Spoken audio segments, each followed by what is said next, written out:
Hello everyone, Maurice and welcome to Tanks Invest. Talk about investing, finance versus development. For today's video, terms only. The investment I'm going to talk about today will be Ethereum ticker ETH.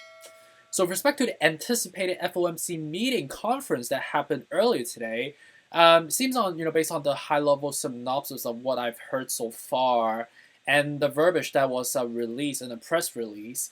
The focus of this conference, based on the correspondence with the reporters as well, Jerome is basically focusing on a couple of things, and I basically have taken the synopsis of the key essence of this speech. Right? Seems like with respect to what's the key focus of the economy from the Feds, based on the mandate that it has enforced on them so far, is that they want to be watching out for the job numbers coming up, right? And seems like based on Jerome's depiction so far, there is obviously a focus on mitigations for unemployment that we're currently sustaining for quite some time now, obviously mainly driven by the COVID situation that we've been enduring for a year and a half so far. And the main focus for the Feds right now is to increase employment rate, the employment number, right? And Jerome has, based on his verbiage, he has mentioned a couple of factors that's obviously hindering this low employment number. Is because like people are shopping for jobs, or people are kind of contemplating, is it the right time for me to go back to work right now with this whole COVID situation? And is it the right move for me to basically going back to the corporate world, right? Because of the entrepreneurial trends that we've been experiencing across the world so far.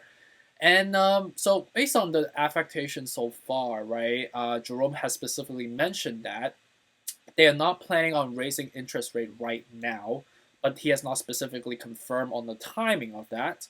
And he's also mentioned that he's not tapering right now, not cutting asset purchases right now, and he wants more job number data, right? And he's going to be watching closely on the asset purchasing activity on a monthly basis going forward to see how we can, do the dance, right? To see how we can triangulate the economy going forward, right?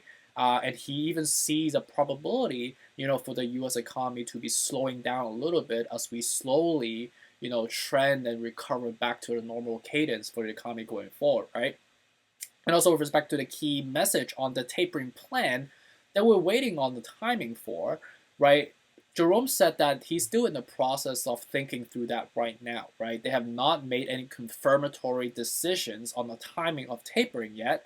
And Jerome Powell has also mentioned that he will not be talking about the timing or releasing on the plan or the strategy for the tapering going forward with his next upcoming macro factors on the Jackson Hole speech that he's going to be giving I believe, in the next week or month or so. I need to confirm on the timing on that one.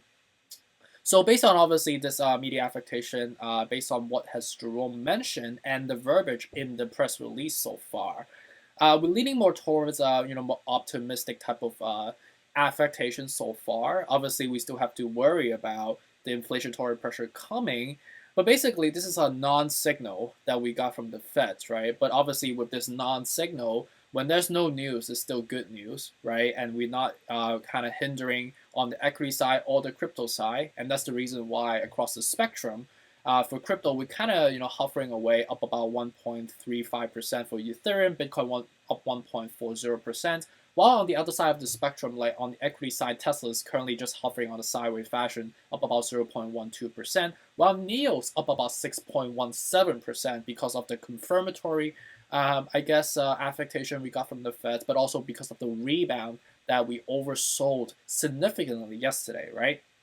So I'm going to go through a technical analysis for Ethereum specifically to see how we're trending going forward, right? Knowing the fact that we have had basically 5 consecutive buying days so far, we have seen green candles up and away the whole time.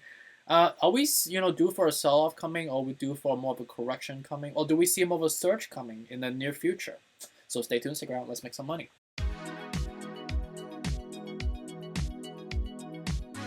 Moving on to the technical analysis for Ethereum ticker ETH, I'm recording this at 3:19 p.m. on the Eastern time, currently trading like $2,321, up about 1.34% so far.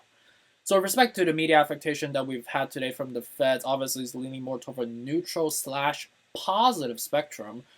We are kind of leaping up away right now, but not really like a surge, but more just like some buying pressure because of the optimism that we got from the Feds that they know they're not planning on tapering the market anytime soon.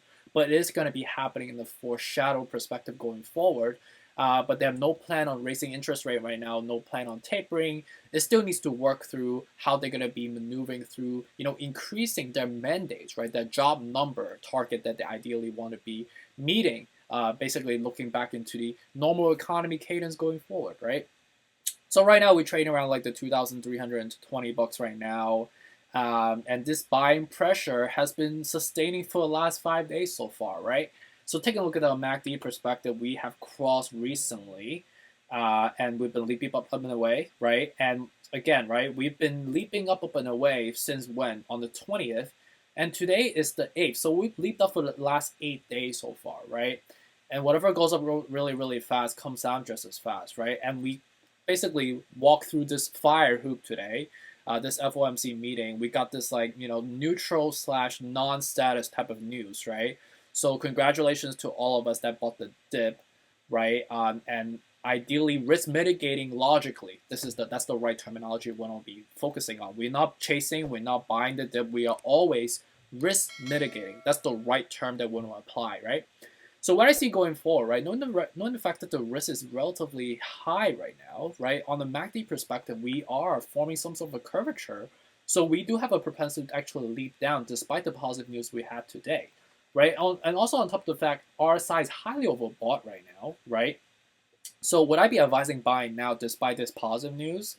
I think I would probably want to hold off until Friday or Saturday, to be honest with you, because like the weekend affectation, and we don't know how the news is going to be spinning us in the next couple of days, right?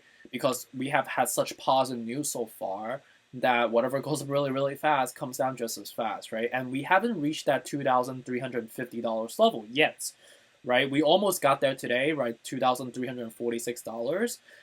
So if we don't get there, we will have a high propensity to go down to the 2,250 and 2,150 as the next level, right? And I think we have a higher likelihood to actually go down to that level. Again, it's a comfort zone by this weekend and this Friday, right? So I would actually hold off right now. We are, in the business of risk mitigating, and the risk is increasing as we go up.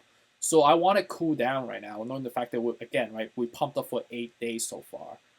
So if you think about it, if you pump up for 8 days, how likely is that going to keep going, right? And the rocket needs to kind of cool down for you to not blow up the engine, right? So I think, and also on top of the fact that chart is telling me and telling us that it's highly overbought right now. So people have a high propensity to sell, right? And when one person sell a big whale, right, other people's going to sell, and that's going to have domino effect across the market, and that could be worrisome for us, right? So I want you to be careful by risk mitigating. Logically, right? It's not logical to buy at this moment right now. However, if you want to think of long-term perspective, sure, you want to buy this for a long term, that's totally fine.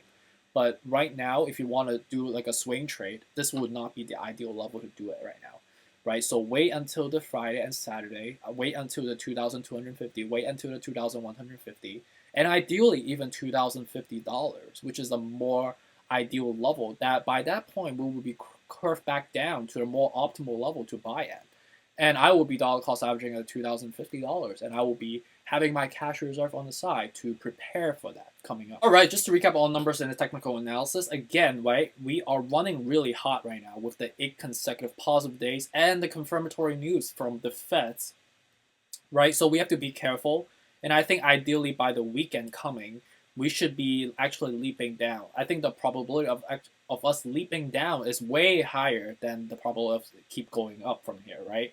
I'll give this a 75% that will most likely going to go back down to a more of a normalized level, knowing the fact that we've been running the guns extremely hot right now, right?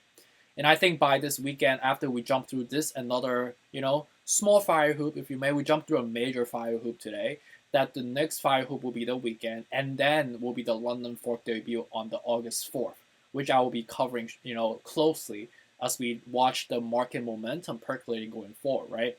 And these are the levels I would be ideally dollar cost averaging at per my technical analysis I just did right now.